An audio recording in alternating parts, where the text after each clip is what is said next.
depuis 3 jours, nous avons eu un travail intéressant, passionnant, mais très intense. Et nous arrivons à la phase finale de ce colloque. Je dois vous dire qu'avec Marie-Josée et Jean-Marie de Quetel, nous sommes en train de réfléchir pour voir si nous ne pouvons pas avancer un peu la publication du numéro qui portera une partie des travaux de ce colloque. Nous n'en sommes pas encore complètement sûrs, mais nous allons beaucoup échanger entre nous ces jours-ci, et nous vous tiendrons au courant, et ça nous semblerait intéressant que vous puissiez recueillir ce numéro le plus rapidement possible. Et bien entendu, Marie-Jo ne manquera pas de vous envoyer tous les mails nécessaires pour vous solliciter et vous tenir au courant. Voilà. Alors, nous allons faire un exercice qui est doublement difficile. Qui est difficile d'une part parce que j'ai demandé à chaque personne de n'intervenir que 8 minutes, pas plus, de façon qu'après il puisse y avoir éventuellement des interpellations entre les différents participants, et puis bien entendu que vous puissiez à votre tour poser des questions qui vous sembleraient importantes aujourd'hui. Deuxième difficulté, c'est que depuis deux jours, nous avons beaucoup parlé de l'histoire, du passé, des évolutions, du temps présent, et cette table ronde va tenter de nous projeter dans un horizon qui n'est pas très éloigné. J'ai proposé 2030. En réalité, quand on fait de la prospective, on aurait plutôt dit 2040. Là, on va se contenter de 2030, et nous allons essayer de nous projeter. Nous avons vu que les systèmes bougent, évoluent, plus ou moins, mais il n'est pas nécessairement facile de distinguer quelles sont les grandes lignes forces qui nous attendent maintenant et vers quoi nous allons, vers quoi nous pourrions aller, et c'est l'objectif de cette table ronde. Alors Éric Charbonnier, merci d'être là. Vous êtes un analyste connu et reconnu de l'OCDE. Vous collaborez beaucoup avec nous et vous nous aidez chaque fois que nous vous sollicitons. Donc je ne suis pas surpris que vous ayez accepté d'être participant dans cette table ronde. Votre position un peu générale au niveau de l'OCDE vous permet certainement d'avoir une attitude très comparatiste.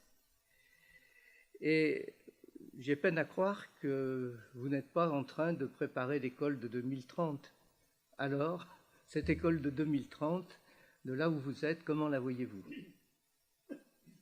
Merci, cher Alain. Décrire l'école de 2030 en 8 minutes, c'est un sacré défi, mais je vais essayer de le relever. En fait, penser à l'école de 2030, c'est penser au monde d'aujourd'hui et au monde en 2030. Il y a énormément d'évolutions aujourd'hui, et je crois que l'enjeu de l'école est de préparer les jeunes à ce monde du XXIe siècle, à ce monde en 2030, et il faut prendre conscience du monde dans lequel on vit, un monde qui est de plus en plus volatile, incertain, complexe, ambigu, le fameux acronyme VUCA. Ça veut dire qu'il y a des changements ultra rapides et qui va demander aux futurs citoyens, aux jeunes d'aujourd'hui, d'être beaucoup plus flexibles, de faire face aussi à cette anxiété croissante, à ces tensions qui sont de plus en plus fortes dans ce monde. On attend aussi des citoyens de demain qui soient capables de répondre aux enjeux économiques, sociétaux, culturels, des enjeux que notre génération aujourd'hui a du mal à répondre et même à prendre conscience sur des questions comme les migrations, le montée des extrêmes, le réchauffement climatique, le vieillissement de la population. On attend des jeunes et de l'école de préparer ces jeunes à trouver des réponses à toutes ces questions. Enfin, il y a des progrès technologiques et il va falloir que les jeunes de demain soient capables de tirer bénéfice des progrès technologiques, l'intelligence artificielle, la biotechnologie, les voitures autonomes. Il y a énormément de progrès, mais qui vont aussi avoir des conséquences sur l'emploi. On a ressorti une étude récemment à l'OCDE qui montraient que d'ici 2030, vous avez à peu près 15% des emplois qui vont disparaître et près d'un tiers qui vont se transformer. Donc ça veut dire que notre école doit évoluer pour permettre aux jeunes d'être prêts à cette transformation du monde. Tous ces changements, ça nous oblige à réfléchir aussi comment on doit apprendre. Aujourd'hui, ce qu'on peut dire, c'est que la société valorisera non pas ce que l'on sait, mais ce que l'on peut faire à partir de ce que l'on sait. Je crois que c'est quelque chose de très important à prendre en compte parce qu'aujourd'hui, la connaissance est accessible sur Internet, mais c'est justement l'utilisation de ces connaissances qui fera la différence dans le monde de 2030. Et c'est pour ça que quand on pense à notre système d'éducation, à notre école, aujourd'hui, on se dit que les connaissances seules ne seront pas suffisantes. Bien sûr qu'il faudra que les jeunes soient préparés sur les mathématiques, la compréhension de l'écrit, les sciences, sur l'analyse des données, mais il faudra aussi les équiper avec tout un ensemble de compétences qui auront une place de plus en plus importante dans ce monde changeant.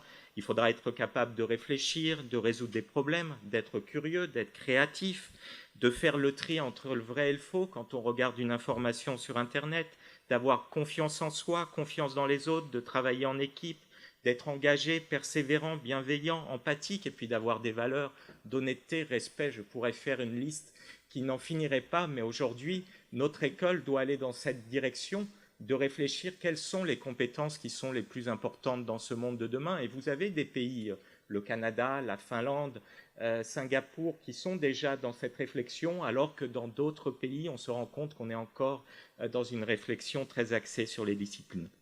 Quelques recommandations qui nous semblent importantes. Il faut ériger l'éducation en priorité. On le sait bien, le temps politique, vous en avez parlé depuis le début de ce séminaire, n'est pas forcément adapté aux réformes de l'éducation. Il faut du temps pour mettre en place une réforme d'éducation, il faut du temps pour en avoir les bénéfices et il faut que nos politiques acceptent que parfois c'est le gouvernement suivant qui bénéficiera des réformes qu'ils ont entreprises. Il faut une véritable continuité. Il faut aussi se convaincre que la réussite de tous les élèves est possible. Le système d'éducation de 2030 ne devra pas laisser sur la route les élèves comme c'est le cas aujourd'hui. Il y a beaucoup trop d'inégalités dans l'ensemble des pays de l'OCDE, mais aussi dans l'ensemble des pays du monde. Et il faut vraiment faire de la lutte contre les inégalités une priorité. Et je crois que les statistiques de l'OCDE donnent un message optimiste. On voit bien que on peut réussir à avoir un système d'éducation performant et équitable. On trouve des pays dans le monde entier, en Australie, au Canada, en Finlande, aux Pays-Bas, en Corée, au Japon. On a des pays qui arrivent justement à prendre en charge la difficulté des élèves, à faire en sorte que quand on est issu de l'immigration, quand on est issu d'un milieu défavorisé, on a les mêmes chances de réussir que les autres dans le système d'éducation. Je crois qu'il faudra vraiment prendre conscience que les inégalités ne sont pas une fatalité et qu'il faut mettre les moyens là où il y a le plus besoin, là où il y a le plus d'inégalités. Le monde de 2030, et c'est déjà vrai aujourd'hui, on ne peut pas avoir un bon système d'éducation si on n'a pas de bons enseignants bien formés. Il va falloir faire en sorte que le métier soit stimulant tout au long de la carrière. Je vous ai dit en début de mon introduction que les jeunes de demain devront être de plus en plus flexibles, changer de métier, être préparés à un monde qui change. Aujourd'hui, il est anormal que dans un grand nombre de pays, quand on devient enseignant, on n'a pas les mêmes possibilités de mobilité et d'évolution tout au long de la carrière. Il faudra vraiment penser à la carrière des enseignants et on pourrait citer l'Estonie, la Finlande, la Corée du Sud comme des pays qui font beaucoup pour offrir une formation initiale de qualité, axée sur la recherche, une formation continue une fois qu'on est en exercice et puis permettre aussi que les enseignants travaillent ensemble parce que cette culture de coopération est très importante pour résoudre les problèmes de demain, de la même façon que les jeunes vont devoir travailler ensemble, que les pays vont devoir coopérer ensemble. Il faut que nos enseignants travaillent ensemble dans un environnement de plus en plus stimulant. 2 points pour finir qu'il me semble important, de la même façon qu'on dit qu'il faut gérer les ressources de notre planète avec beaucoup d'efficacité, je crois que les ressources en termes de financement des systèmes d'éducation, il faut les utiliser avec plus d'efficacité. Et ce qu'on a pu voir, nous, à l'OCDE, c'est que beaucoup d'investissements a été fait sur des critères quantitatifs. on augmente le nombre d'heures de cours, on surcharge les programmes éducatifs, on réduit la taille des classes, mais il faut vraiment que la réflexion soit davantage axée sur la qualité. Ce qui fait la différence, c'est la qualité d'un système d'éducation. Si vous réduisez la taille des classes, mais que vous ne préparez pas les enseignants à utiliser des pédagogies innovantes avec des classes plus réduites, vous perdez le bénéfice de la réforme. Donc je crois qu'il faudra vraiment qu'il y ait des réflexions en termes de qualité. Et le dernier point dans mes 8 minutes, c'est le point presque le plus important, des bonnes idées. Ce sont, j'espère, des bonnes idées que j'expose ce matin, mais ce ne sont que des idées. Et c'est la mise en œuvre dans les réformes d'éducation, et on l'a dit ce matin, vous l'avez dit hier, qui fait la différence dans la réussite ou la non-réussite d'une réforme éducative. Il faut vraiment que tous les acteurs soient impliqués pour s'approprier les grandes directions prises par les réformes. On l'a pu le voir dans les pays de l'OCDE, la réforme de l'évaluation des enseignants en Norvège a marché parce que les syndicats ont été partie prenante de cette réforme. La grande concertation qui a eu lieu en Allemagne après le PISA-choc en 2000, tous les acteurs de l'éducation, les acteurs politiques, les enseignants, les syndicats ont été mis ensemble pour travailler dans la même direction. Je crois que c'est ça la clé aussi de la réussite, c'est faire des réformes qui soient inclusives, faire en sorte que les enseignants, les acteurs puissent s'approprier les grandes lignes, parce que ce sont eux finalement qui vont transformer notre école d'ici 2030, et on pourrait imaginer vraiment que les réformes aussi sortent des murs des écoles. Les enseignants doivent se l'approprier dans leur école, doivent dialoguer avec leur chef d'établissement, avec les écoles voisines, pour que finalement les bonnes pratiques se mettent en place à un niveau national, et qu'il y ait aussi finalement des échanges au niveau international, parce que c'est ce qu'on dit souvent à l'OCDE, on a beaucoup à apprendre des autres pays. Donc voilà un peu les grandes lignes qui, à mon sens, devraient être une priorité, et vraiment prendre conscience que le monde dans lequel on vit est en pleine mutation et qu'il faut que notre école réagisse. Merci. Merci Eric. Marc Bray, monsieur le professeur, cher Marc, votre travail à l'Université de Hong Kong et votre chaire UNESCO, et surtout vos travaux comparatistes sur la shadow education, qu'on appelle en France souvent l'accompagnement privé, depuis 15 ans, montrent que sur la planète, l'école formelle devient de plus en plus l'ombre de l'école de l'ombre.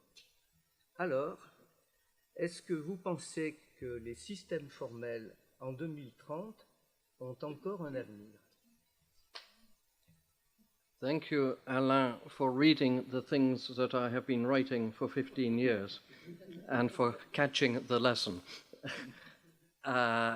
Indeed, I have a strong interest in the parallel system of so-called shadow education, l'accompagnement scolaire, le soutien scolaire, whatever phrase you use, by which we mean a wide range. On the one hand, the commercial companies like Academia, who advertise on the metro here, and Complétude, and other big companies, and small companies in the neighborhoods, and university students who want extra pocket money.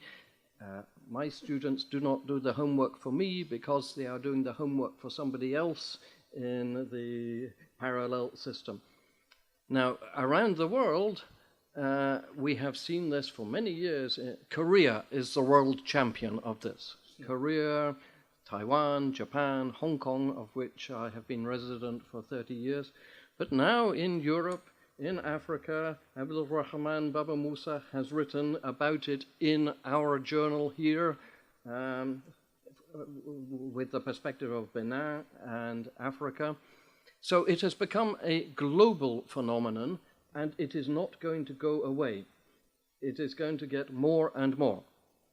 Now, I have been listening carefully to what we have been saying in the last 2 days, including about shadow education. And I'm sorry, not very much. We ought to have been saying more. In the colloquium of Un seul monde, une seule école, we brought it in. Absolutely, in the colloquium about Asia. That was big news. This time, not so much, and frankly, not enough. And I would say we have had polite noises about equity and equality, and I think of Mitzi Hunter's images about equality and equity and justice. Well, governments may say that they are interested in equity, or may pretend that they are interested in equity. I think families are not interested in equity. At least the lower income ones are, because they want to come up. The middle income and the high income are not interested in equity. They are interested in staying ahead of everybody else. And that is where the shadow education comes in and has become more and more vigorous. Why has it become so much a phenomenon of the last 20-something years? Partly because it's driven by competition. Competition increases also with globalization. That is making life much more difficult. The click of a mouse moves the industries around the world. In Hong Kong, we are very much threatened by our colleagues across the border. Maybe you have read it in the news. There's a lot of agitation in Hong Kong at the moment because of mainland China. There's a lot of competition, but also it is the result of successes in the last few decades. The Education for All movement, UNESCO. I am wearing my UNESCO badge because I'm still a UNESCO chair and I'm a former director of the IIEP up the road on the Line 9 Metro. Very convenient for the CF and glad to have that collaboration. The Education for All movement has expanded education and has put within reach opportunities that were not there before. Families used to say, well, we don't go to university. It's not what our family does. They would accept the ceiling. Now they do go to secondary school and then they have the opportunity to go to university. They open up those opportunities and that includes competition. So as a result, the expansion of schooling and then governments have become short of money because they can't provide enough for everybody. So then the governments actually welcome a lot of this shadow education. They pretend that they don't like it, but actually they do. Even teachers who are getting extra income, that allows the governments to not pay the teachers very well because the teachers can have their own shadow system. That's UNESCO. There is also SUNESCO, Conseil National d'Évaluation du Système Scolaire. I'm glad that here in France, SUNESCO has also looked at this topic. Now, that's beginning to be a long answer. You are thinking, is he going to talk for too long? You're talking about the future. This shadow education, which has emerged in the last 10, 20 years as a big phenomenon, will only grow bigger. It is not going to go away. And it's complicated because you have got elite and very good actors in the shadow sector. If I think of schools, you have good schools, you've got bad schools, there is a spectrum. In the private supplementary sector, there is a much bigger spectrum. You have got some really good teachers, some really good companies driven by the market. You have got some useless people who are pretty incompetent, who are making extra money. But at the top end, I am already seeing the extra sector, the private sector, putting schools out of business. They are using technology. I'm seeing in China some wonderful companies using their technology to using facial recognition and big data and so on. And the students say, why bother to go to school? And indeed, students are stopping to go to school, or they only go to school to fulfill the compulsory component. So up to 2030, I am predicting the shadow sector will continue to grow. And Jean-Marie de Catel, I want to have more working with, but I would problematize it. because I'm not sure that the schools really want to work with these people. These are, to some extent, the enemy. The enemy like to work with the schools because they can earn money and they can get a market. So we need to problematize the working with as well. I've got more to say, always more to say, but that's the summary of what I would reply. Thank you very much, Marc.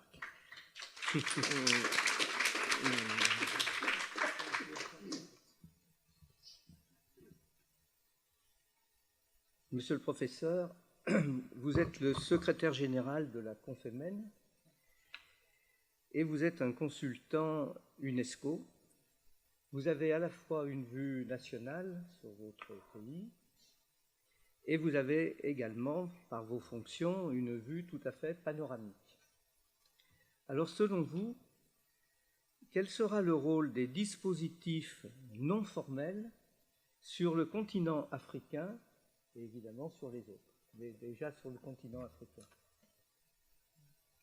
Oui, merci beaucoup. Bon, je suis un peu comme Jean-Marie, j'aime bien les images, donc j'avais prévu de projeter quelques diapos pour montrer un peu, donc si on peut, pendant que je commence, le présenter. Donc d'abord, commencer par dire qu'on ne peut pas s'interroger sur le rôle de l'éducation non formelle sans rappeler que c'est une thématique très ancienne. Et moi, je situe l'apparition de ce terme autour des années 60 dans un rapport de Philippe Combs, et qui dit, analysant la crise mondiale de l'éducation, disait que la solution était dans le développement d'un réseau d'apprentissage. Donc chaque pays devrait faire l'inventaire de toutes les opportunités d'apprendre qu'il avait et faire en sorte que ce réseau soit optimisé.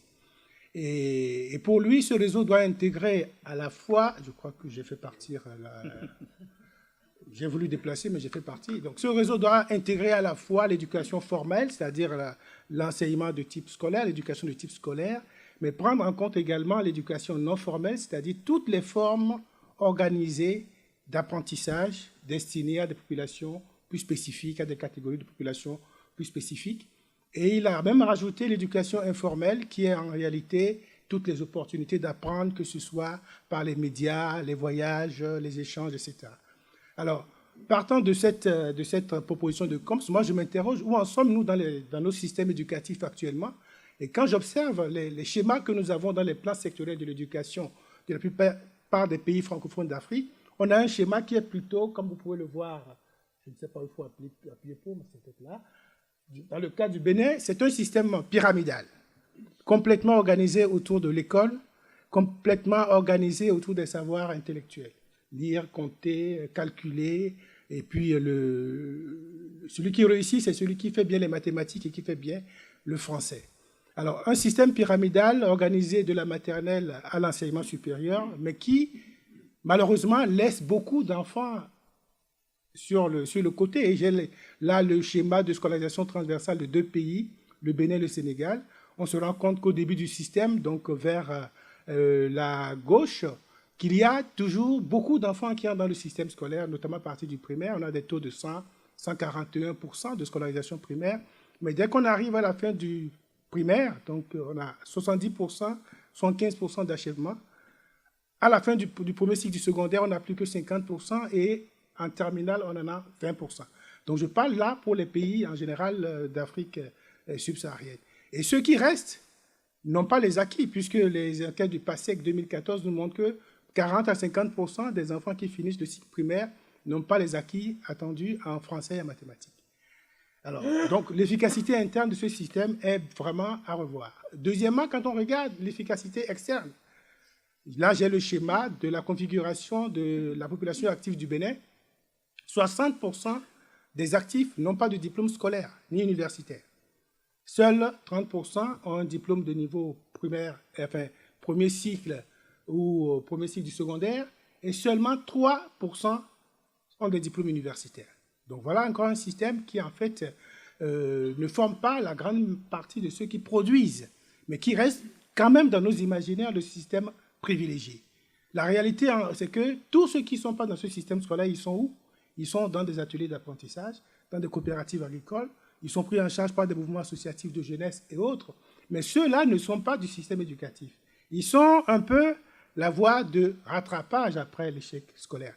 Or, depuis les années 2000, je crois que Jean-Marie de Quetel s'en souviendra, nous avions montré que la réalité de l'éducation, c'est moins un système éducatif qu'un contexte d'action éducative, c'est-à-dire plusieurs structures et dispositifs qui sont là, qui participent à la transmission des savoirs, aux apprentissages, mais qui ne sont pas reliés de façon intentionnelle, de façon formelle.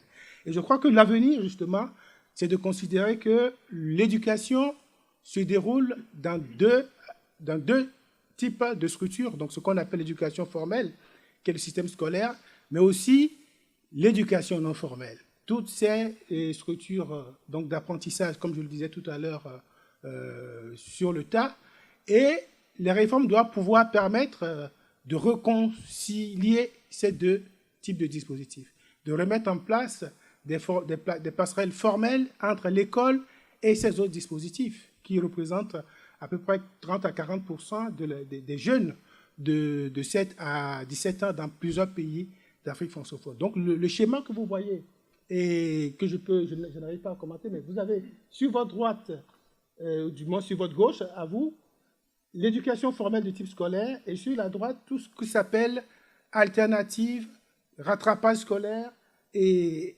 éducation bilingue et apprentissage de type dual. Et ça, dès les 10 premières années de l'éducation, les jeunes doivent pouvoir y être pour acquérir, après 10 années d'éducation de base, c'est l'ODD 4 qui le demande, un socle commun de compétences, avec peut-être pour certains une dominante intellectuelle, ça leur permet de poursuivre dans le système scolaire, qui n'est pas jeté, bien entendu, pour acquérir les diplômes universitaires qui leur permettent d'aller ensuite et s'intégrer professionnellement dans les secteurs modernes de la santé, de la justice, de l'administration et autres.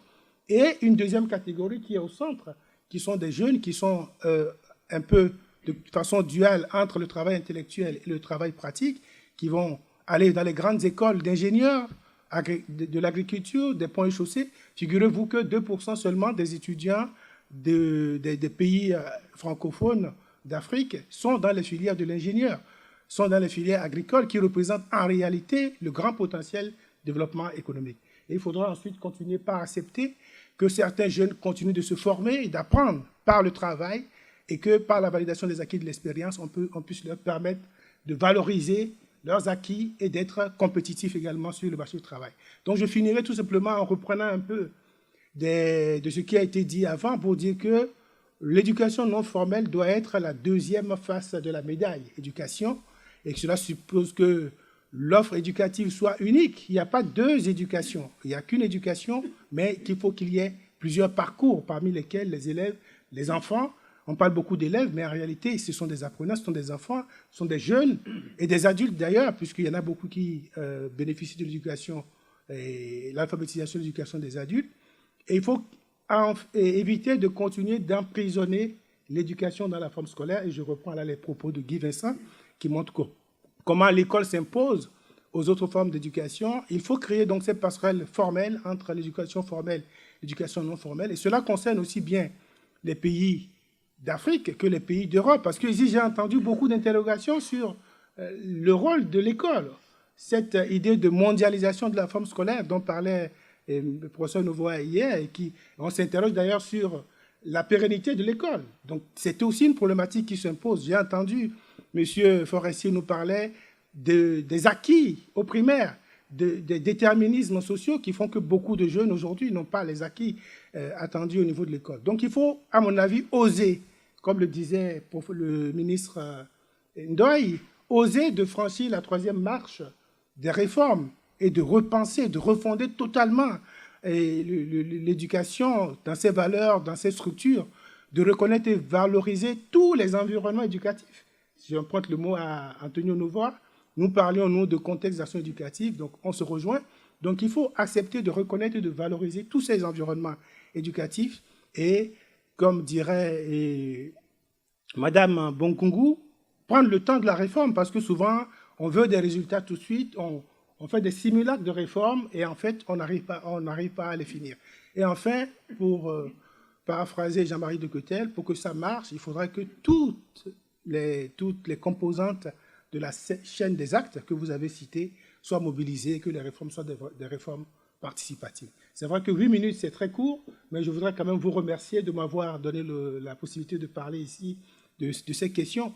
Ça fait un peu trop longtemps que cette question de l'éducation non formelle est avancée. Il y a plein de recherches réalisées par des étudiants, des thèses africaines qui proposent que l'on repense véritablement les systèmes éducatifs, mais il me semble que l'acharnement scolaire, permettez-moi de le dire ainsi, reste quand même la solution préférée de tous, et je crois qu'il faut changer aujourd'hui de paradigme. Et je vous remercie.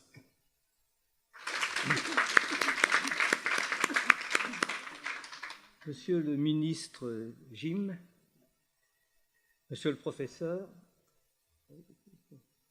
il y a la traduction.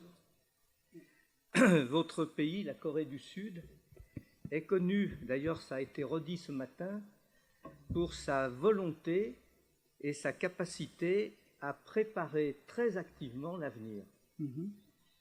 Compte tenu de vos responsabilités passées et de celles que vous avez à l'heure actuelle, comment voyez-vous en Corée 2030? Okay. Thank you.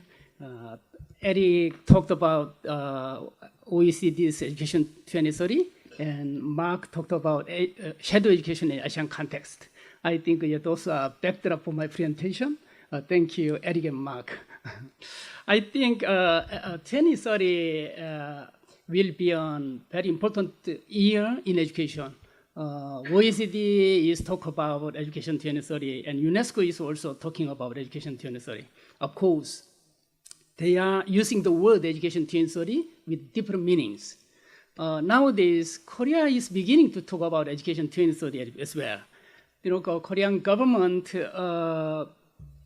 is now considering how to make a fundamental change in school education.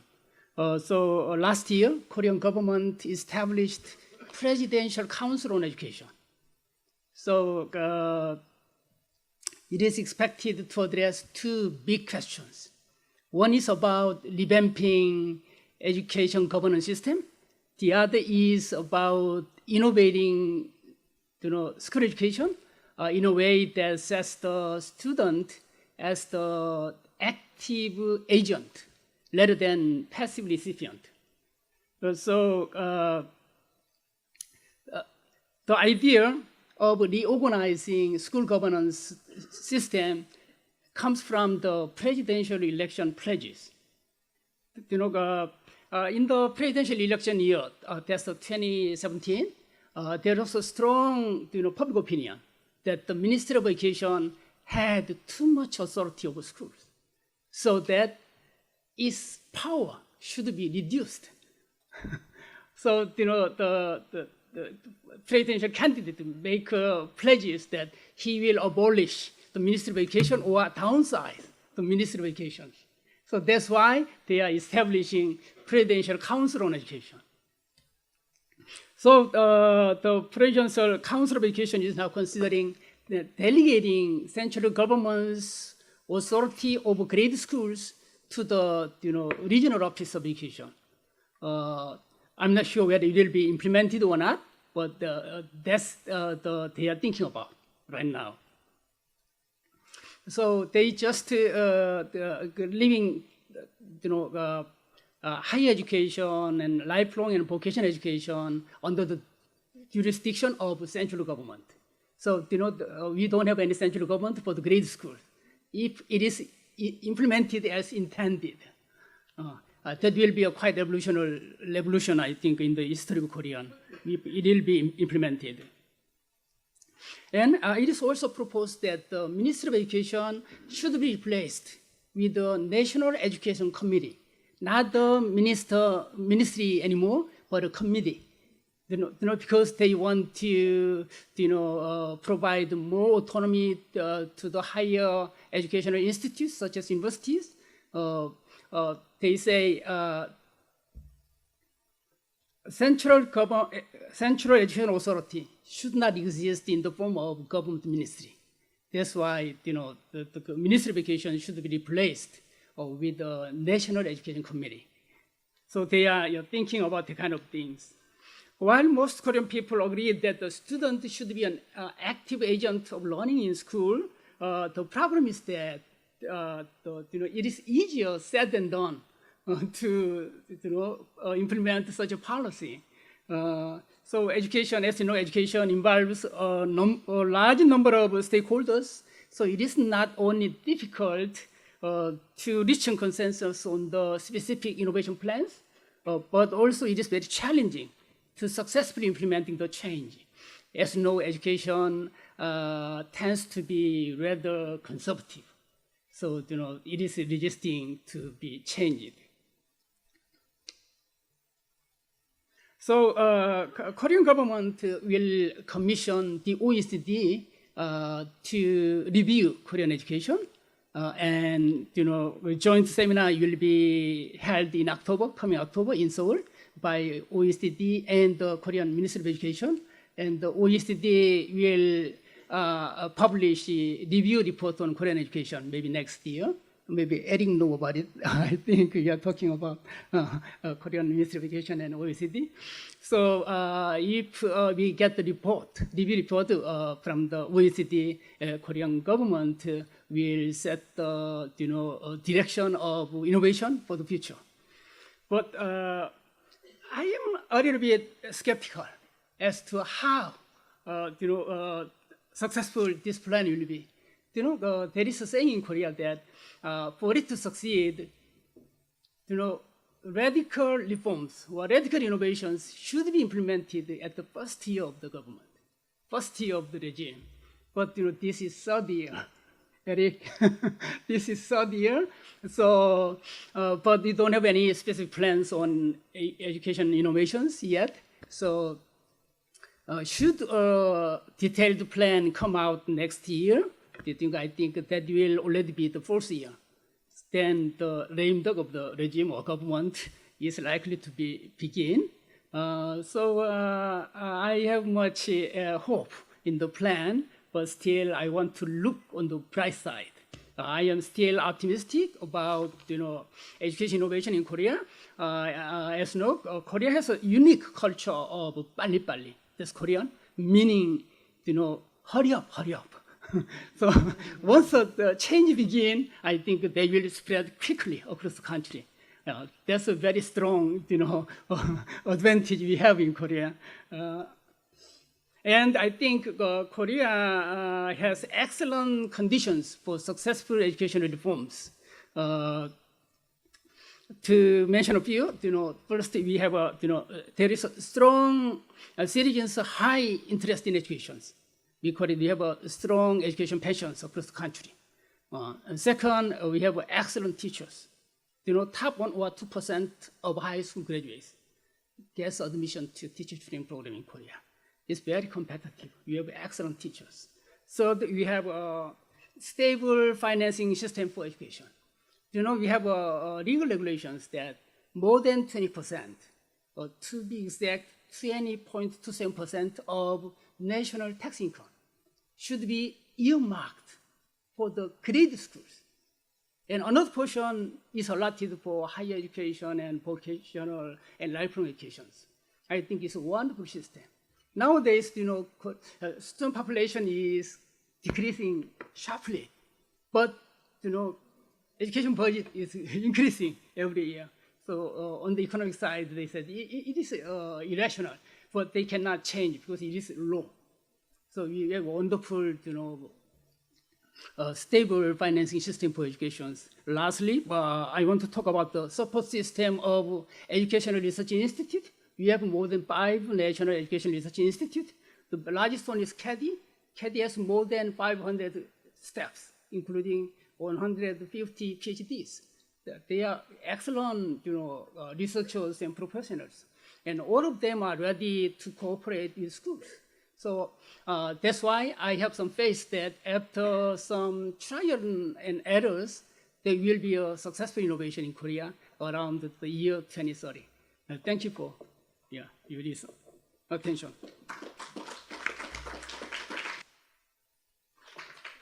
Merci beaucoup. Madame la doyenne de l'inspection générale, en France, les inspecteurs généraux conseille les ministres de l'Éducation. Pour les réformes à venir d'ici 2030, quelles analyses et quelles préconisations vous semblent prioritaires? Merci beaucoup.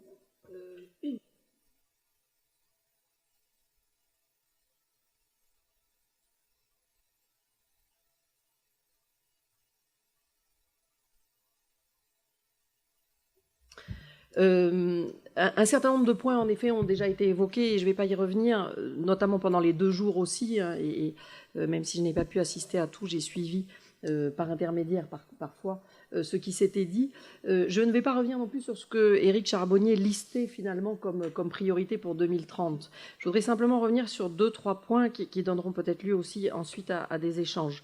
Dire d'abord que, et ça a été dit très largement et par certains d'entre vous bien mieux, 2030 c'est pas si loin et finalement on est à peine dans la prospective puisque l'élève qui entrera en maternelle à 3 ans à la rentrée 2019, puisque nos processus législatifs le permettent depuis hier, passera son DNB, c'est-à-dire son brevet, sera en fin de 3e en 2030.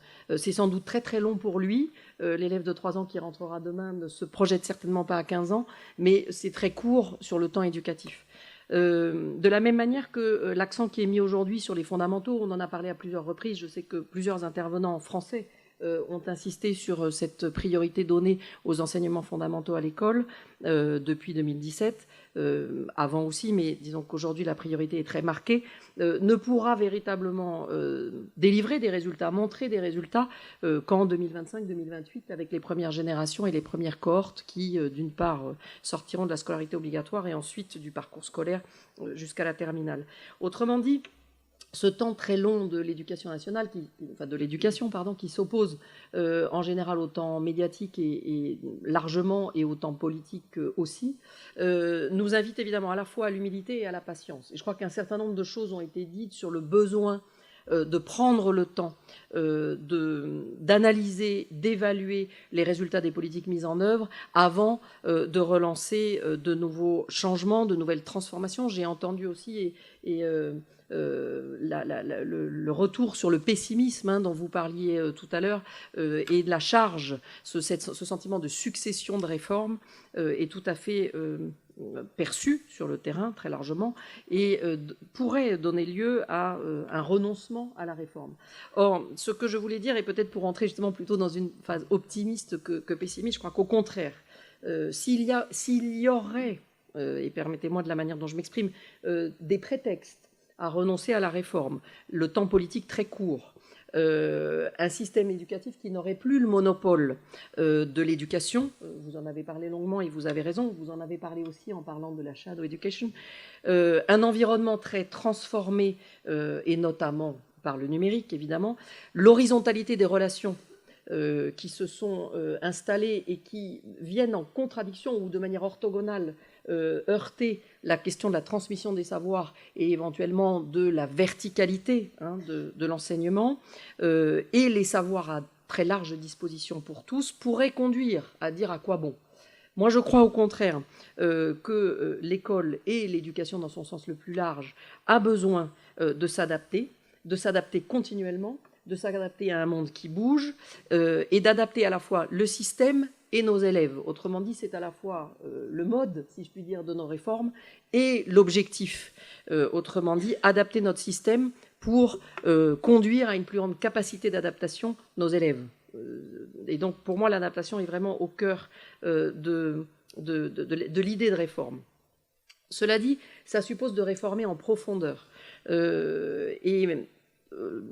En opposition à ce que je disais tout à l'heure sur ce sentiment peut-être de lassitude des réformes qu'on peut ressentir, je crois qu'il faut qu'on passe de la réforme ou de la réformette cosmétique et partisane, des controverses régulières, très françaises, mais parfois stériles, à une idée de réforme beaucoup plus en profondeur, avec une interrogation forte sur ce qu'est un système éducatif de qualité. Et beaucoup de choses ont déjà été dites. Le système éducatif de qualité, ce n'est pas juste un système performant, même si le système coréen est extrêmement performant, on voit que vous vous interrogez aussi sur d'autres aspects de ce que peut être la qualité d'un service éducatif. Ce serait sans doute long ici de lister les qualités qu'on pourrait mentionner. Il va de soi qu'il y a la question de l'efficacité et donc de la performance, il y a la question de l'insertion professionnelle des élèves, ça va de soi, mais il y a aussi la question de la culture et du socle apporté à ces élèves, il y a la question de l'unité de la nation derrière son école et l'école au service de l'unité de cette nation. Donc il y a toute une question de valeur éducative apportée par le système aussi. Il y a la question, et elle n'est pas moindre, du bien-être et de la qualité de service proposée aux élèves, mais aussi donnée aux enseignants. C'est-à-dire que l'enseignant aussi a besoin d'être bien dans sa classe, reconnu et d'une certaine manière valorisé. Donc pour moi, et si vous permettez, je dirais en quelques mots, la manière dont j'entends peut-être la conduite des réformes aujourd'hui et d'ici 2030, elle suppose donc de s'inscrire avant tout dans le temps long, de sortir d'un certain nombre de controverses qu'on adore en France, compétences contre connaissances, on y est revenu encore un peu, même si je reconnais à Eric la capacité d'allier justement ces connaissances et ces compétences, la pédagogie versus contenu, l'insertion professionnelle versus culture commune, enfin tous ces aspects que j'ai déjà mentionnés tout à l'heure et qui à mon sens peuvent beaucoup plus s'articuler que se contredire. Et puis au-delà, et je crois que l'exemple qui a été cité sur Madagascar est intéressant, vous parliez de pacte éducatif, moi j'allais parler de contrat éducatif, c'est-à-dire qui est une forme de contrat social, celui qui se porte sur l'école, suppose à mon avis en effet que la nation, les pays indiquent à l'école son attente, leurs attentes, et qu'à l'inverse, l'école soit capable par le sens de ces réformes, de répondre à ces attentes de la nation. Ça suppose peut-être une politique plus large, une adhésion plus large qu'une politique partisane. Cette adhésion, elle est importante et elle doit se traduire peut-être parfois par des actes politiques forts, notamment des représentations nationales. Au-delà de ce constat qui est dans le fond, qui pourrait sembler un vœu pieux, mais qui m'oblige ou me conduit peut-être à faire une remarque où je crois que nous avons nous-mêmes, experts autour de la table qui n'est pas ronde, une importance ou un rôle important qui est celui de ne pas céder à ces controverses ou de ne pas entrer dans ces controverses. Je crois que le discours des experts, le discours des spécialistes doit se nourrir, et on le dit beaucoup aujourd'hui, des apports de la recherche, des apports de la comparaison internationale et des travaux que nous menons les uns et les autres aux places où nous sommes, pour conduire à une élévation, si je puis dire, du débat éducatif au-delà de ces controverses qui sont parfois un peu alimentées par nous-mêmes, d'une certaine manière. Autrement dit, nos travaux doivent conduire plutôt à arriver à un consensus qu'à créer du dissensus, si je puis me permettre. Tout ça pour créer une adhésion, c'est-à-dire qu'on perturbe finalement une opinion publique qui n'est pas spécialiste, à lui donner une information trop spécifique ou trop érudite ou trop spécialiste, alors que, dans le fond, nous avons comme rôle de donner plutôt des perspectives. Ça, c'est peut-être la première chose en termes de contexte. Ensuite, je crois que notre objectif doit être celui donc de construire un système éducatif de qualité. Je n'essaierai pas de définir donc ce qu'est ce système éducatif de qualité. Je crois que simplement, nous avons tous, et là aussi, à nos places respectives, à le construire et à induire, là encore, et c'est pour ça que je tiens tant au lien avec la société en général et avec la nation, avec les familles, nous avons à construire la confiance envers le système. Pour ça, je crois qu'il faut, et peut-être que là, la France rejoint un mouvement international qu'elle n'avait pas pris au départ, qui est celui de l'évaluation. Je crois qu'il faut induire plus particulièrement intégrer la culture de l'évaluation dans notre système, qui n'était pas la culture habituelle, car elle participe de la confiance qu'on peut donner aux usagers, si je puis dire, ou aux acteurs du système, aussi bien aux familles et aux élèves, qu'ils puissent avoir confiance dans le système éducatif dans lequel ils mettent leurs enfants. Et c'est peut-être une des manières de répondre à l'éducation, à la shadow education, c'est-à-dire au besoin d'aller chercher ailleurs que dans le système éducatif la réponse. la mesure devoir fait qui est en place depuis quelques mois est une manière de répondre aussi ou d'intégrer cette aide et cet appui aux élèves en interne. Donc il y a ce besoin de recréer une confiance ou de créer une confiance des acteurs du système vers notre système et donc de construire une évaluation fiable, reconnue, acceptée et qui porte l'adhésion de ces acteurs. Ça veut dire, à mon avis, travailler énormément sur l'auto-évaluation, sur la responsabilisation des acteurs, sur la manière dont ils s'approprient les critères d'évaluation, dont ils les travaillent, dont éventuellement ils les modifient ou ils conduisent à les instruire. Et puis peut-être pour terminer, si vous le permettez, inscrire la réforme sur une ligne de crête qui n'est pas simple, qui est celle de l'acceptabilité. Autrement dit, construire sur ce que nous sommes, s'appuyer sur l'histoire de chacun des systèmes et conduire ces systèmes à une évolution acceptable. Autrement dit, être capable de distinguer l'acceptable du désirable, le faisable de l'absolu, pour tenir une ligne de réforme qui permette à la fois l'adhésion de ceux qui doivent la conduire, et donc sans les brusquer ou les conduire à prendre des contre-pieds par rapport à ce qui a été fait. Beaucoup de choses ont été dites sur l'accompagnement, la médiation des inspecteurs, etc. Tout ça est juste, c'est-à-dire je crois qu'il faut qu'on soit dans cet appui et dans cet accompagnement des réformes, à la fois capable de montrer ce qui est la suite logique de ce qui a déjà été fait, et ce qui conduit à de l'innovation, de la création, de la créativité. Et je pense que ce sera un des éléments qui permettrait que la réforme apparaisse moins comme une succession de changements que comme un travail de fond, une vague de fond qui construit sur l'existant et qui va vers la nouveauté. Pour conclure, pour moi, il y a peut-être 4 points importants dans la conduite de la réforme. C'est d'abord qu'elle doit avoir du sens, et que ce sens doit être compris et accepté par les acteurs. C'est cet élément d'adhésion que je pense capital.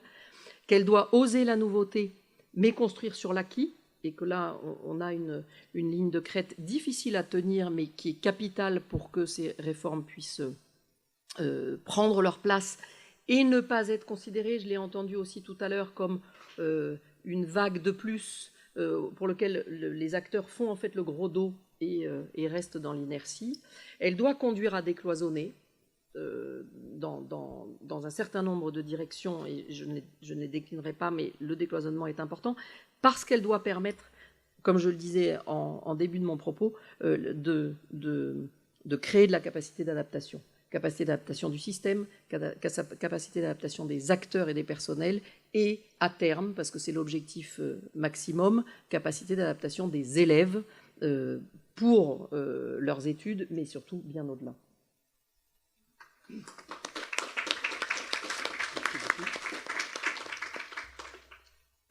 Monsieur le directeur, vous êtes un spécialiste de prospective. Vous êtes l'auteur de nombreux travaux, de nombreux articles. Et l'Afrique est un continent carrefour de cultures locales, de nombreuses cultures locales, et carrefour aussi de cultures internationales, dont certaines sont historiquement liées à l'Europe, et de plus en plus aujourd'hui à l'Asie. Comment voyez-vous les systèmes éducatifs africains à l'horizon de 2030 ?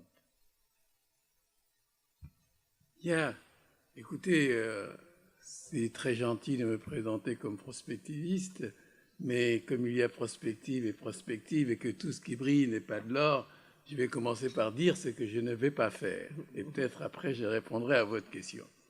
Il me semble qu'il y a une chose qu'on ne peut pas faire aujourd'hui, c'est se lancer dans la prédiction, parce que c'est un concept théologique qui n'a pas sa place ici. Et il est quelque chose qu'on ne peut pas faire non plus, qu'on ne devrait pas faire, c'est se lancer dans la prévision, parce que la prévision n'a de sens que sur des horizons temporels très très courts. On ne peut pas prévoir l'évolution à 15 ans, on peut comprendre les déterminants de ce qui va informer le futur, mais on ne peut pas décrire de façon précise ce qui va se passer dans l'avenir, parce que l'avenir n'est inscrit nulle part il ne peut donc pas être prédit, il n'est jamais joué d'avance. Maintenant, pour répondre à votre question, je dirais que, en ce qui me concerne, je considère que ce que nous pouvons faire, c'est, en tant que prospectiviste, explorer ce qui va donner forme à l'avenir et aider à la construction d'un avenir une fois qu'on se sera entendu sur ce qu'est l'avenir désirable, ce qu'est l'avenir plausible et désirable. Alors, qu'il s'agisse d'explorer l'avenir ou de le construire, le constat, le point de départ, c'est un diagnostic assez rigoureux de la situation. Il se trouve que le diagnostic de la situation de l'Afrique n'est pas encore très facile. Parce que, juste un exemple, en 2000, un journal, un magazine américain parlait de l'Afrique comme d'un continent désespérant, hopeless continent. Le même magazine, en 2011, a titré sa couverture « Africa, the continent rising ». Le continent était au bord de l'envol. Aujourd'hui, on est revenu de cette espèce d'optimisme béat ou d'afro-enthousiasme qui a caractérisé une certaine époque pour des regards plus équilibrés, parce qu'on se rend compte que l'Afrique est prise dans un cycle de réendettement qui ne va pas sans susciter quelques inquiétudes, parce que c'est cet endettement qui avait conduit aux ajustements structurels des années 80, qui ont été considérés par la suite comme des décennies perdues. Donc, il n'est pas très facile de jeter un regard clair sur l'Afrique. Il y a plusieurs tendances qui sont là, qui sont à l'œuvre, et il y a aussi des germes de changement dont on ne sait pas de façon certaine comment ils vont avoir une incidence sur les tendances lourdes, y compris celles-là des tendances lourdes les plus affirmées. Mais ce qu'on peut dire de façon quasi certaine, c'est que nous sommes confrontés à une triple ou une quadruple transition. Une transition démographique qui est encore lente, et du coup, les besoins en éducation sont particulièrement importants sur le plan quantitatif parce que la natalité est encore forte, même si elle est en baisse dans un grand nombre de pays. La transition démographique n'est pas encore aussi avancée qu'elle l'est dans les autres pays. Nous sommes en transition sur le plan économique parce que l'Afrique s'est développée sur la base d'économies de la ressource naturelle. Ce sont des économies rentières qui caractérisent l'Afrique. Or, aujourd'hui, on sait que les économies rentières ne sont pas durables. Elles reposent sur l'exploitation de ressources qui ne sont pas renouvelables. Et il y a une telle volatilité sur le marché des matières premières qu'il est très difficile de fonder des politiques économiques sur des produits sur lesquels on n'a aucune maîtrise ou lisibilité. Sur le plan social également, sur le plan de la sociologie, l'Afrique est en transition avec des affrontements dans les systèmes culturels, dans les systèmes de valeurs, entre un fond africain original ou natif, dirait-on dans certaines langues, et des apports asiatiques, européens, islamo-arabes, chrétiens et occidentaux, etc. Sans qu'on sache très bien ce qui va sortir de cet affrontement-là. Et là-dessus, il y a également des cultures urbaines qui sont une espèce de melting pot dont on ne sait pas très bien non plus ce qui va sortir. Et puis enfin, sur le plan de la gouvernance, on voit bien que l'État africain, il apparaît très souvent comme le Janus de la mythologie romaine. Il a un côté très asservi ou servile même, je dirais, devant les puissances extérieures, mais cet État est très autoritaire vis-à-vis de ses populations. Et il donne l'impression d'être trop fort pour des petites choses, mais beaucoup trop faible pour les grandes choses, y compris pour les réformes éducatives. Il y a donc une série de transitions qui sont là, qui sont en train de s'opérer sous nos yeux et qui amènent à conclure que, au fond, l'Afrique est un peu à la croisée des chemins. On ne sait pas très bien de quoi demain sera fait. Dans ce contexte, il y a 3 scénarios qui sont envisageables pour le futur. L'un, c'est la simple ou la continuation des tendances actuelles, et nous aurions donc, au fond, une Afrique qui ne connaîtra pas un développement significatif, mais qui ne connaîtra pas non plus la crise profonde ou l'apocalypse que lui promettaient quelques-uns il y a 2 ou 3 décennies. Et un autre scénario possible, c'est celui d'une Afrique, de quelques pays africains qui seraient plutôt sur une trajectoire d'émergence et qui graduellement passeraient d'une économie de la ressource naturelle à des économies plus modernes, plus fondées sur le savoir.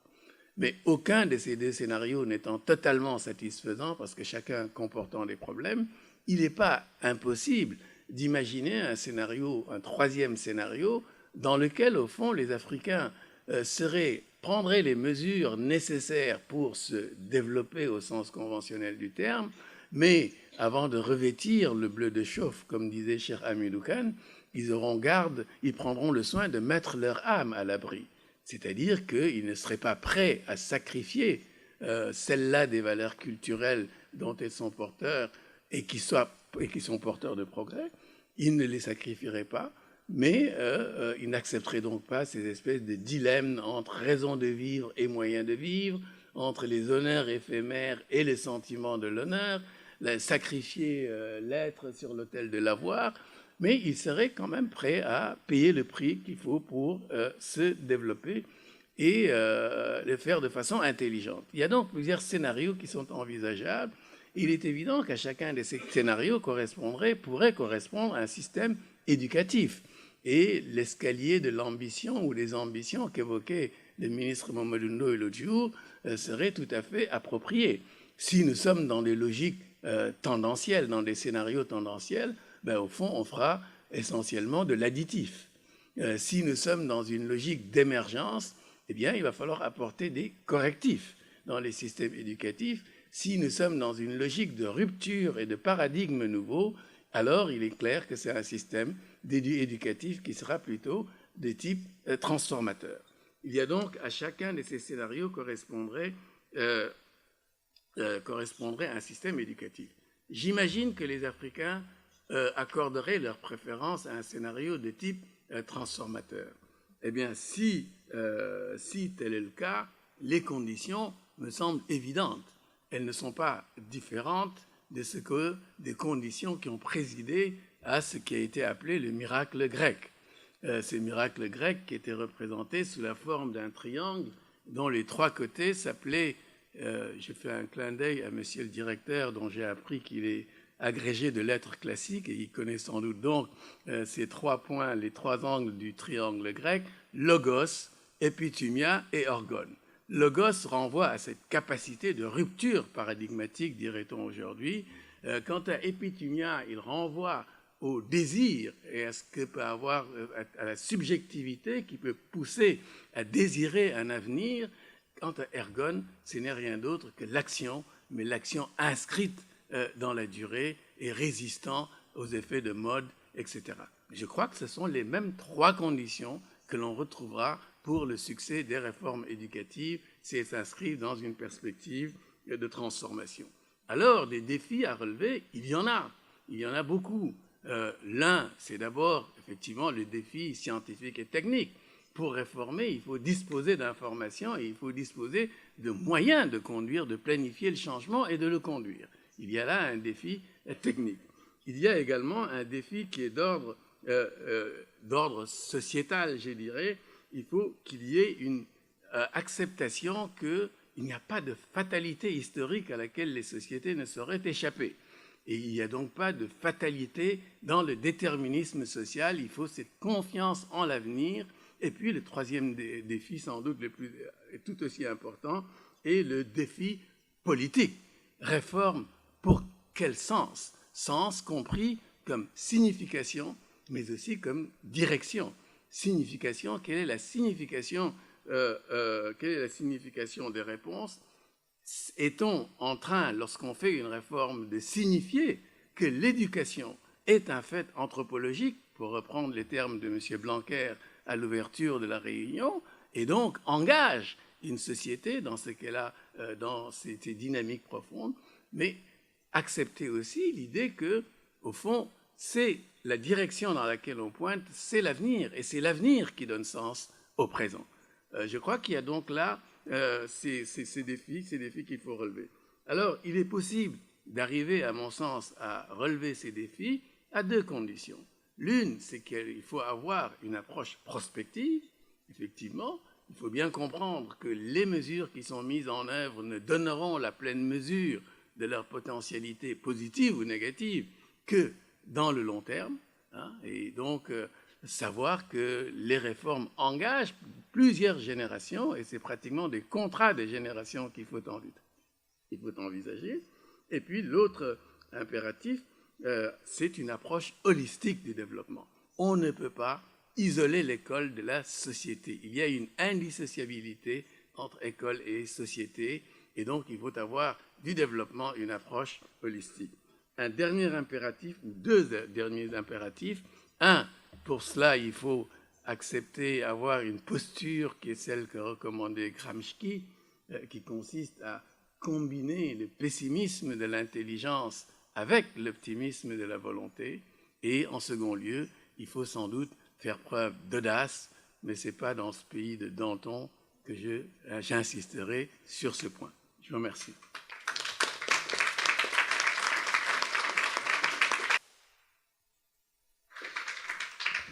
Le temps a beaucoup passé. Je propose qu'on se réserve quand même 10 minutes pour donner la parole aux participants et que quelques questions puissent être posées à nos intervenantes de ce matin. Qui souhaite... Ah, Manabi Majumdar d'Inde. This is perhaps an imprecise and unfair question addressed to all the panelists. Given that business has come to the school system in a big way, and given that competitiveness and the spirit of staying ahead of others has increased phenomenally, and given that political economists like Thomas Piketty has been talking about increasing social inequality, do you think that the school system in 2030, the purpose of that will be mainly education for profit, as opposed to education for empathy, citizenship, and democracy?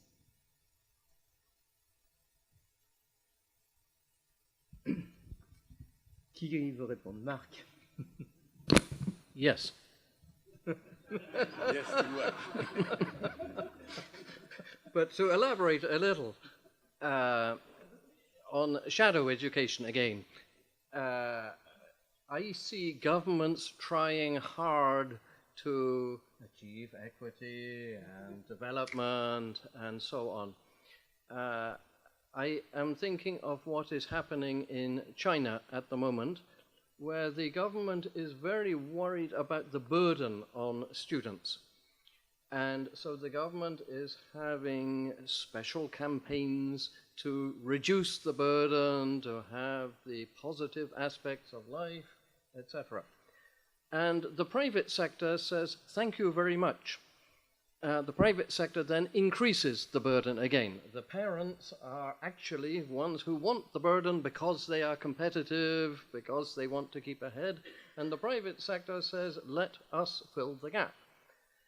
And to some extent, one of the reasons why I do not work for government is that it's a very frustrating job to work for government. I often see it a bit like these dolls. Do you know these dolls where you push them down and they come back up? What are they called? You've probably seen them. Kubuto. Or in English, it's sometimes called a roly-poly doll. You push them down, they come back up. And I think that governments are often in this situation. The government does something and the private sector responds. Whatever you're going to do, the private sector reintroduces the inequalities or whatever it is. And it is going to grow.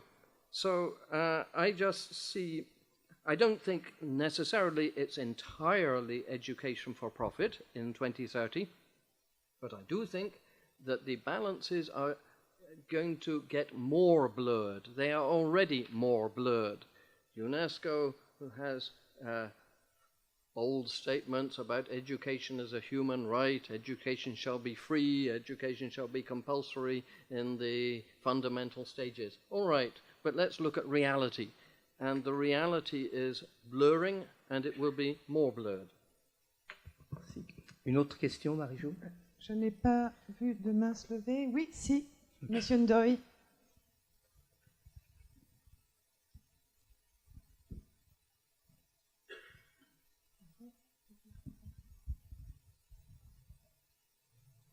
C'est juste pour partager une réflexion sous forme de questions. À mon avis, les germes de la nouvelle éducation sont sous nos yeux et nous ne les observons pas suffisamment. Le premier germe, c'est la remise en cause du monopole académique sur le savoir. Cette remise en cause est réelle. Il y a des pays qui sont plus avancés que d'autres, mais la remise en cause est en place. Je dis sur le savoir parce que sur le savoir-faire et sur le savoir-être, malheureusement, ce monopole académique s'exerce très peu.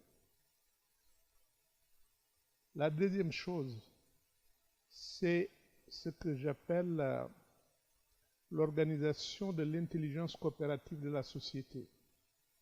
Pour moi aussi, elle est en train de se mettre en place. Il y a des communautés apprenantes qui se constituent sur les lieux de jeu, sur les lieux de travail, dans les familles, dans les communautés, etc. Et que ce double mouvement de remise en cause du monopole académique et de réorganisation du système éducatif au niveau de l'intelligence globale de la société va dessiner le nouveau système éducatif. Mais nous avons besoin de deux choses au moins, et je terminerai par là. De renouveler notre réflexion sur l'apprentissage tout au long de la vie. Ce renouvellement nous pose, comme certains l'ont dit ici, les connaissances deviennent tellement vite obsolètes, les compétences deviennent vite obsolètes avec les mutations rapides qui se font, que l'apprentissage durant toute la vie n'est plus une option. C'est une obligation. Mais cette obligation, il faut que nous la repensions. Nous la repensions en termes, comment peut-on préparer les jeunes à ça?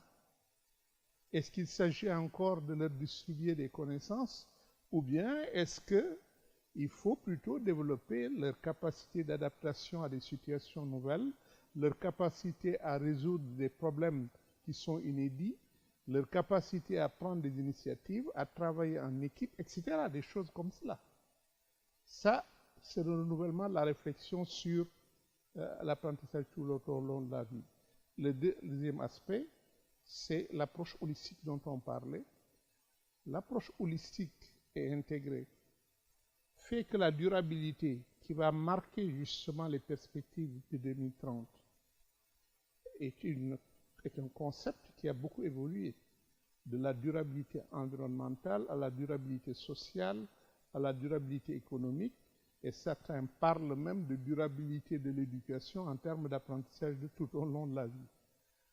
Et cette durabilité, on ne peut pas l'approcher simplement à partir de nos systèmes éducatifs en tant que tels. C'est nécessairement une approche intersectorielle intégrée qui fait que l'éducation est obligée de collaborer avec l'ensemble des autres secteurs pour pouvoir travailler dans le sens de l'avenir. Et c'est pourquoi je dis que ces deux directions méritent d'être approfondies pour que les germes dont nous parlons, nous puissions aller vers la nouvelle école. Merci, Monsieur Ndoye. Merci, Mamadou. Je pense que tu nous indiques là des thèmes pour des colloques futurs. Peut-être une dernière question, Marie-Jo. Je n'en ai pas vu. Si.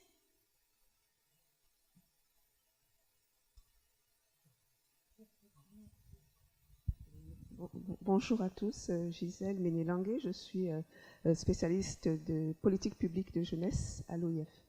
Alors ma question s'adresse à Monsieur Sall de l'Institut des futurs africains. Vous avez mis en exergue les différentes dynamiques qui agissent, qui influencent les sociétés africaines et qui agissent également sur l'éducation. Mais au niveau de votre institut, j'aimerais vraiment savoir quels sont les axes de plaidoyer que vous faites pour les différents acteurs afin d'accompagner ces dynamiques qui sont déstabilisantes pour la société et également pour l'école en Afrique. Merci.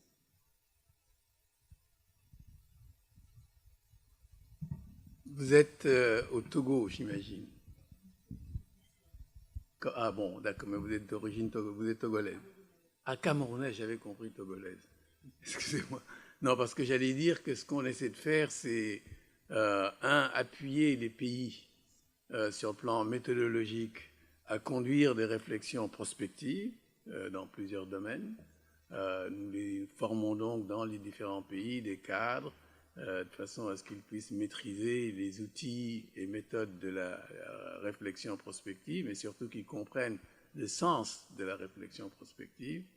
Nous essayons également dans un grand nombre de pays de favoriser, de nous offrir comme plateforme pour des interactions entre les communautés des chercheurs et les décideurs, parce que c'est des univers qui ne se fréquentent pas beaucoup. Je crois que ni en Afrique ni ailleurs. Nous essayons donc de favoriser le dialogue entre ces communautés. Et puis, nous avons quelques activités de recherche sur des questions d'intérêt pour le continent, les problèmes de sécurité, les problèmes d'éducation, les problèmes liés à la transition démographique, les problèmes environnementaux, des problèmes d'ordre culturel, etc. Voilà ce qu'on essaie de faire au niveau de l'Institut, mais nous le faisons avec des moyens qui sont quand même relativement modestes. Nous ne bénéficions pas de soutien institutionnel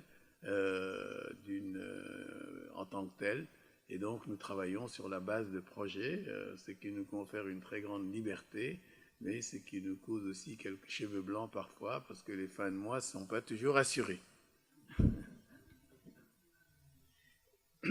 Moi, j'ai une question, monsieur le directeur, pour la doyenne de l'inspection générale, qui permettra d'ailleurs de rétablir une forme de parité, non pas numérique, mais au moins en temps de parole, pour cette belle table ronde. Je comprends que les inspections générales sont en France sont dans une profonde réforme, avec une fusion des deux inspections, l'IGEN et l'IGA-ENR, qui est en cours et qui est maintenant publique.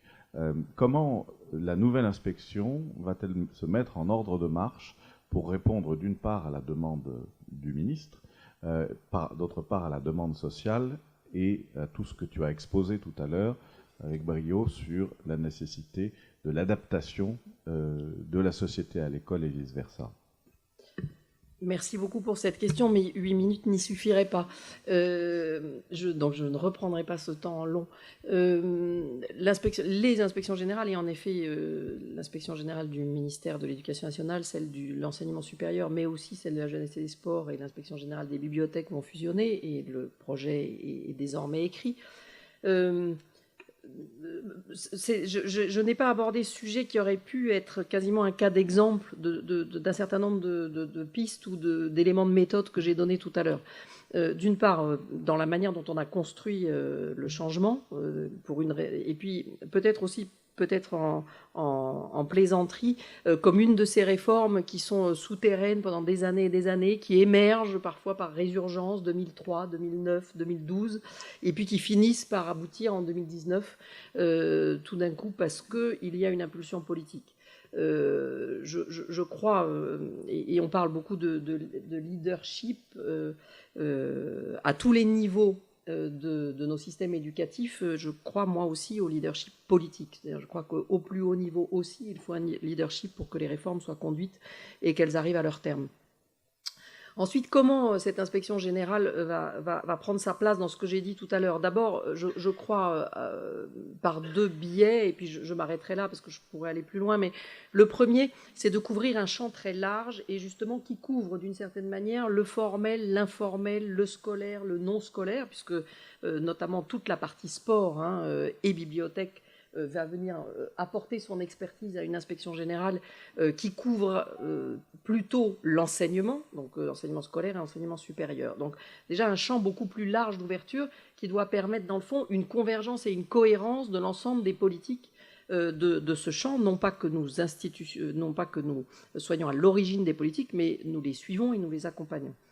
C'est le premier point. Deuxième point, et c'est peut-être aussi un des points qui a été indiqué, c'est aussi une manière de couvrir le parcours de l'élève de 3 ans désormais à 25, puisque cette fusion permettra que nous associons les secteurs scolaires et les secteurs de l'enseignement supérieur. Donc l'idée, c'est, on parlait d'holistique tout à l'heure, de vision holistique, cette nouvelle inspection doit porter ce regard holistique sur un certain nombre, sur le grand champ de la formation pris dans son sens le plus large, formation à la fois de l'élève, de l'individu, du citoyen, de 3 à 25 ans, et dans tous les domaines, dans le fond, qui accompagnent la vie de l'enfant, du jeune, si je ne vais pas plus loin.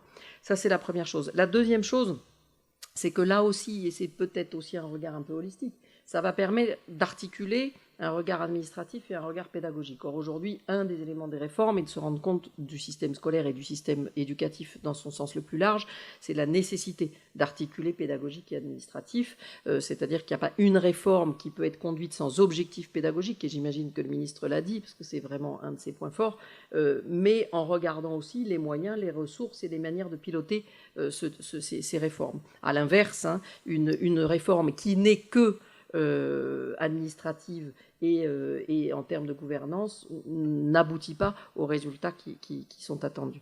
Donc c'est le deuxième point. Et peut-être pour terminer, ce que cette inspection générale va continuer à faire, mais peut-être de manière encore plus formelle, c'est d'accompagner et d'appuyer le portage des politiques éducatives, donc d'être au plus près du terrain. C'est une des caractéristiques des 4 inspections qui se réunissent, c'est-à-dire de ne pas être simplement une instance d'évaluation et de contrôle très descendante, très top-down, à la française, mais bien au contraire, d'être au plus près des acteurs, au plus près du terrain, ce qui est une des caractéristiques de l'inspection générale française, d'être dans les classes, d'être auprès des professeurs, d'être auprès des corps d'inspection intermédiaires, territoriaux, pour à la fois éclairer, donner du sens, appuyer le sens des réformes, et puis prendre aussi ce que les acteurs de terrain sont capables et sont souvent même innovants dans le cadre des réformes à mener.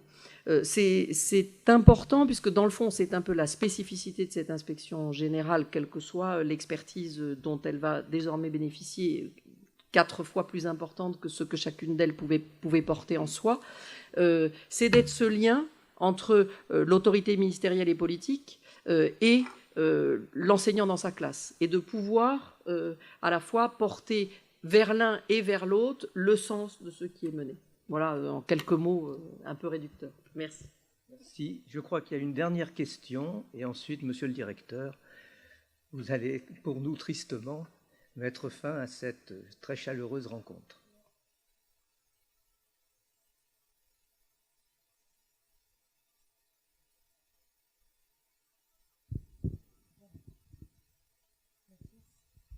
Remercie. C'est intéressant, la dernière publication que j'ai sortie à l'IRDP portait le même titre, Éducation 2030. Et la préoccupation que j'avais à ce moment-là était qu'on fasse des réformes qu'on avait eues en Suisse, mais on fasse aussi de la temporalité de ces réformes, des premières idées au projet politique, à la réalisation. On avait des cycles de temps très longs.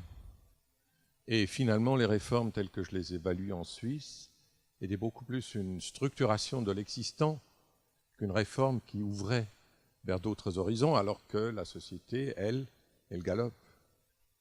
Et l'approche que nous avons prise, nous avons effectivement aussi fait un colloque fermé dans lequel nous nous sommes interrogés sur les conditions de la société, d'abord, les tendances qui se dessinent, les questions qui se posent, etc.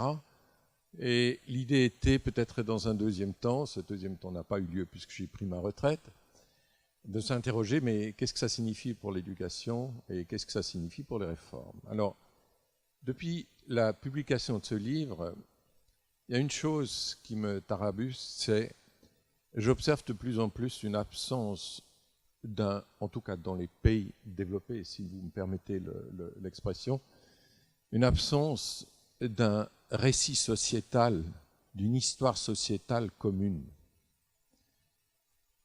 Les histoires de leadership, c'est des petites blagues, des anecdotes qui sont limitées dans le temps. On les fait un petit moment, puis ensuite l'histoire avance. Mais la société n'a plus de récit commun. Et qu'est-ce que ça veut dire par rapport aux réformes. Qu'est-ce que ça veut dire par rapport à cette perspective des réformes de demain et comment on engage au fond cette question conflictuelle que j'en déduis par rapport aux temps qui vont venir à nous dans le domaine de l'éducation ces prochaines années. Alors c'est la question à tout le monde.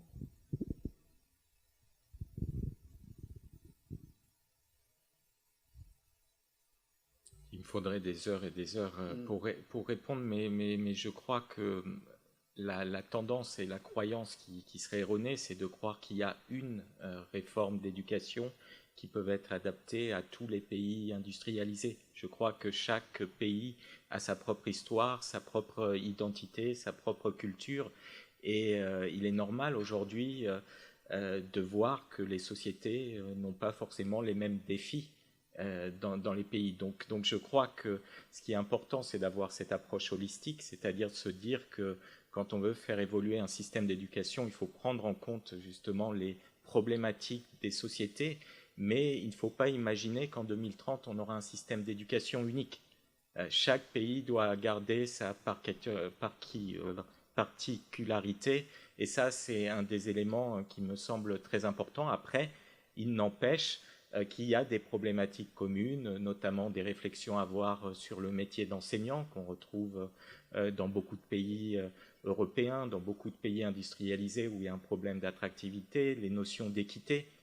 On a besoin de sociétés et de systèmes éducatifs inclusifs au maximum. On retrouve des problématiques communes, mais malgré tout, il faut accepter que la réforme, quand elle se met en place, elle doit être adaptée aux enjeux sociétaux qui sont spécifiques à chaque pays, et après elle doit suivre certaines règles de concertation, on en a parlé, d'évaluation, qui là sont finalement la méthode dans la réforme.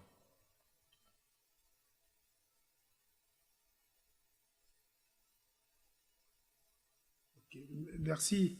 Justement, je pense que c'est, comme vous le dites, c'est toujours bien d'avoir un fil conducteur selon les régions.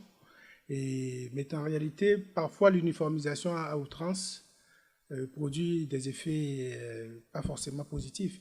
Et je crois qu'aujourd'hui, Jean-Marie en avait parlé un peu hier dans sa chaîne des actes, l'intervention des organisations internationales ont tendance justement autour d'une histoire commune qui serait l'histoire par exemple des pays en développement à proposer un modèle éducatif qui serait le modèle unique. Les plans sectoriels, vous prenez, il y a des études qui ont été réalisées sur les plans sectoriels de l'éducation par exemple, vous vous rendez compte que ces plans sectoriels se ressemblent étrangement pour tous les pays de l'espace francophone, alors que selon les pays, il y a parfois des spécificités fortes dont il fallait tenir compte. Quand vous prenez également l'intervention du partenariat mondial sur l'éducation, il y a un peu de cette tendance à uniformiser autour d'une perception, d'une histoire commune qui serait celle de ces régions-là. Donc effectivement, il faut plutôt, comme disait mon prédécesseur, que l'approche soit holistique et que cet holisme-là tienne compte effectivement des réalités de chaque contexte national. Merci. Alors, je tiens à remercier les participants de cette table ronde. Je leur avais imposé des conditions très rudes, très strictes, et ils les ont respectées avec talent. Merci beaucoup.